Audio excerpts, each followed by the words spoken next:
चलिए एक क्लासिक कहानी से समझते हैं कि कैसे एक छोटा चूहा अपनी अकल से बड़ी बिल्ली को हरा देता है। तो ये कहानी है चिंटू चूहे और शेरनी बिल्ली की।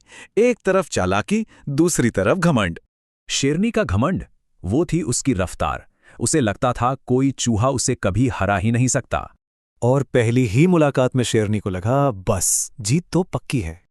पर चिंटू ने रफ्तार नहीं, अक्ल का इस्तेमाल किया और यहीं से उसकी स्ट्रैटेजी शुरू होती है।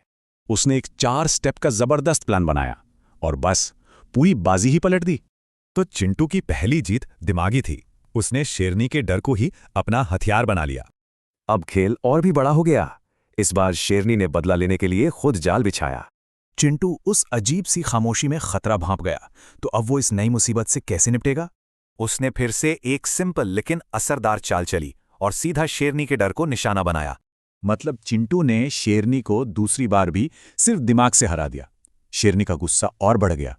अब आता है कहानी का क्लाइमैक्स।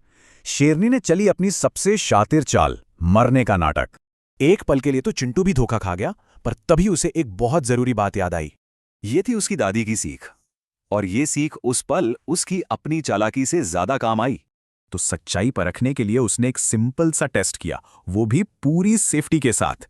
बिल्ली ने जैसे ही झपट्टा मारा, चिंटू तो पहले से तैयार था और सीधा अपने बिल में घुस गया। तो कहानी का अंत सिर्फ चूहे की जीत नहीं, बल्कि बिल्ली के लिए एक बड़ा सबक भी है। और इस कहानी की सीख बिल्कुल साफ है। अक्ल और सब्र से बड़ी मुश्किल भी हल हो सकती है। तो इस पूरी कहानी से क्या बातें निकल कर आती हैं? यही कि अक्ल ताकत से बड़ी है। तो आखिर में एक सवाल बचता है, असल जिंदगी में ये सबक कहाँ-कहाँ काम आता है?